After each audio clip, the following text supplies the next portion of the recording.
أولادي وبناتي طلاب الصف الأول الإعدادي هناخد النهاردة مراجعة دراسات جزء التاريخ. متنسوش لو مش مشتركين في القناة تشتركوا وتفعلوا الجرس عشان يوصلكوا الجزء التاني والتالت من المراجعة. دي مراجعة مهمة جدا ولازم كلنا نركز فيها، هناخدها أسئلة وأجوبة. هسأل السؤال وهنستنى ثواني وبعد كده هقول الإجابة على طول. أول حاجة بيقول صنع المصري القديم الملابس من الكتان في العصر الحجري الحديث، صح ولا غلط؟ هنقول طبعا صح، إجابة صحيحة. حاولوا جاوبوا قبل ما أنا أقول يا ولاد. السؤال التاني، تسمى العصور التي سبقت معرفة الإنسان للكتابة بعصور ما قبل التاريخ، صح ولا غلط؟ ربنا يفتح عليكم يا ولاد، صح، برافو عليكم. السؤال اللي بعد كده، استخرج المصري القديم النحاس من بلاد النوبة، الإجابة صح ولا غلط؟ الإجابة خاطئة. طيب حد هيقول لي امال استخرجها منين يا ميس؟ استخرجها من شبه جزيرة سيناء، يعني مش من بلاد النوبة، من شبه جزيرة سيناء. طب السؤال اللي بعده، اهتم سكان المدن بإقامة الأسوار لحمايتها من الأخطار الخارجية. الأسوار بتتبني ليه يا ولاد؟ طبعا الحماية، يبقى الإجابة ايه؟ برافو عليكم، صحيح. السؤال اللي بعده، نشأت الأقاليم المستقلة من تجمع القرى، يعني الأقاليم نشأت من تجمع القرى. الإجابة غلط. طب أمال نشأت منين؟ هي دي يا ولاد إجابة ناقصة، هي منشأتش من تجمع القرى بس، ده نشأت من تجمع القرى والمدن. طيب السؤال اللي بعده، تحققت الوحدة الثانية على يد الملك سنفرو، إجابة صح ولا غلط؟ إجابة غلط طبعا، مش الملك سنفرو هو اللي نشأت على أو هو اللي اتحققت معاه الوحدة الثانية، مش هو اللي حققها، لكن الملك مينا اللي هو بيتقال عليه برضو نعرمر. هتتكرر كتير الاسم ده، ناخد بالنا. السؤال اللي بعد كده، بنى الملك نعرمر مينا مدينة طيبة واتخذها عاصمة للبلاد. ركزوا، غلط، هي مش مدينة طيبة، منف. طيب السؤال اللي بعد كده يا ولاد، يطلق اسم عصر بناة الأهرامات على الفترة التي تبدأ بقيام الأسرة الثالثة وتنتهي بالأسرة السادسة، صح، من التالتة للستة هي عصر بناة الأهرامات. نركز يا ولاد في أرقام الأسر. طيب السؤال اللي بعده، حكم سنفرو مصر لمدة 24 عام أطلق عليه المصريون الملك المحبوب. هو سنفرو فعلا، صح، حكم مصر وأطلق عليه الملك المحبوب. طيب السؤال التاني أو اللي بعده، اهتم الملك سنفرو باستخراج المعادن من الصحراء الغربية. لسه قايلينها يا ولاد، مش الغربية، أمال ايه؟ شبه جزيرة سيناء، لا النوبة ولا الصحراء الغربية، صحراء شبه جزيرة سيناء. طيب السؤال اللي جاي، أمن الملك سنفرو حدود مصر الجنوبية والغربية، صح؟ خلي بالكوا السؤال ده لاعب شوية ولافف شوية، مش الجنوبية الغربية، اللي هي الجنوبية الشرقية. نركز يا ولاد شوية. انهارت سلطة البلاد المركزية خاصة في أواخر عهد الملك بيبي الثاني. مين الملك بيبي ده؟ ده أحد ملوك الأسرة الستة. هل في عصره انهارت سلطة البلاد المركزية؟ الإجابة صحيحة فعلا، الملك بيبي الثاني أحد ملوك الأسرة الستة، لو تفتكروا من تالتة للستة عصر بناة الأهرامات. طيب انهارت سلطة، السؤال اتكرر تاني يا ولاد، انهارت سلطة البلاد المركزية خاصة في أواخر عهد الملك بيبي أحد ملوك الأسرة الستة. نيجي لنوعية أسئلة تاني، بيقولك صوب ما تحته خط.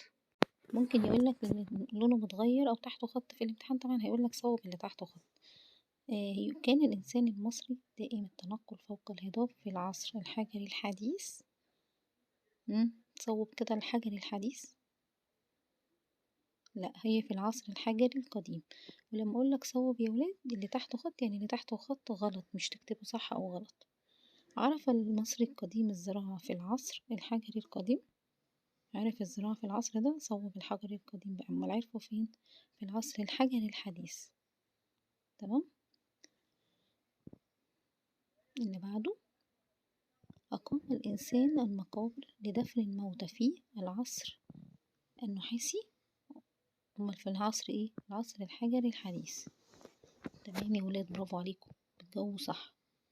طب السؤال اللي جاي، ظهرت بعض العبادات في العصر إيه؟ الحجري الحديث. هي بتجاوب على طول لا، في العصر النحاسي. كان شعار مملكة الشمال زهرة اللوتس. ده السؤال اللي بعده. كان شعار مملكة الشمال ايه؟ برافو عليكم، نبات البردي. شاطرين يا ولاد، برافو عليكم، انتم راجعين كويس. نكمل الأسئلة.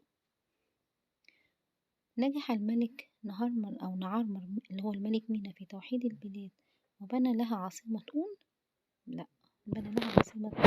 متنسوش يا ولاد تشتركوا في القناة لو مش مشتركين، وتفعلوا الجرس وتعملوا لايك. نكمل. يسمى عصر الدولة القديمة بعصر الرخاء الاقتصادي. الدولة القديمة هي اللي بتتسمى بعصر الرخاء الاقتصادي؟ لا، الدولة القديمة بعصر بناة الأهرامات. اشتهرت الأسرة الخامسة ببناء القلاع الضخمة. الأسرة الخامسة هي اللي اشتهرت ببناء القلاع الضخمة يا ولاد. طبعا بناء ايه؟ برافو عليكم، المسلات. الأسرة الخامسة اشتهرت بالمسلات الضخمة. ماشي، نركز شوية يا ولاد، الأسر كانت بتبني ايه. طيب، تعرضت مصر لهجمات الجيش في عصر الإصلاح الأول؟ لا، في عصر الآسيوي. ماشي، أو الآسيويين.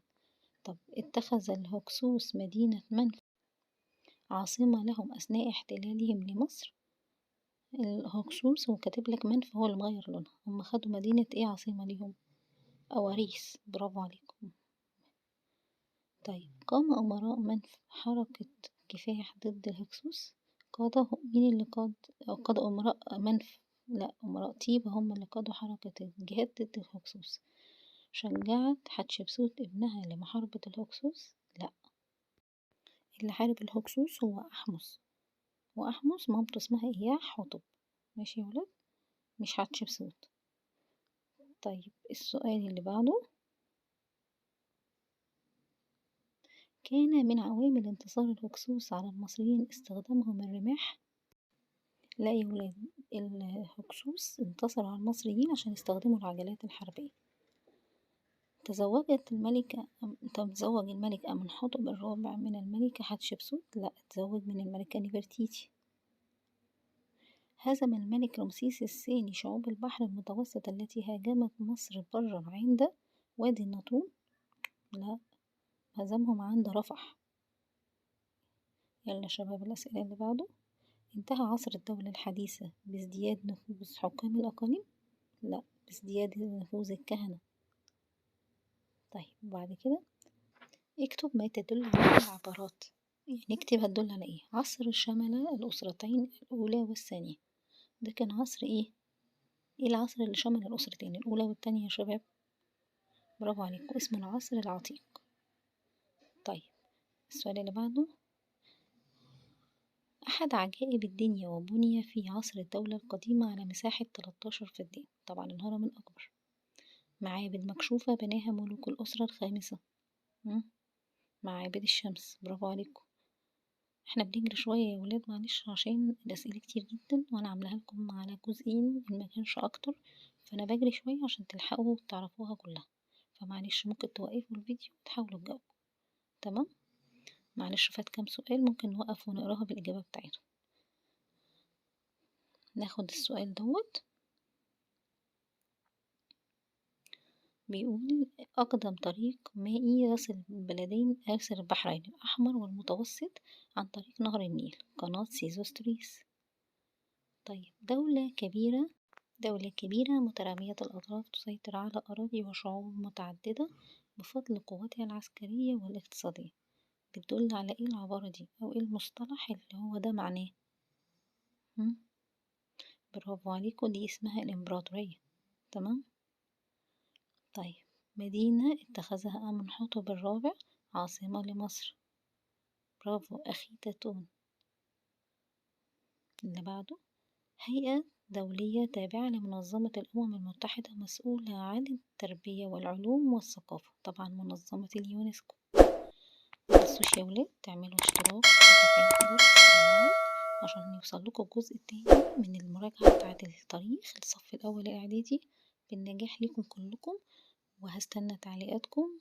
وباي باي.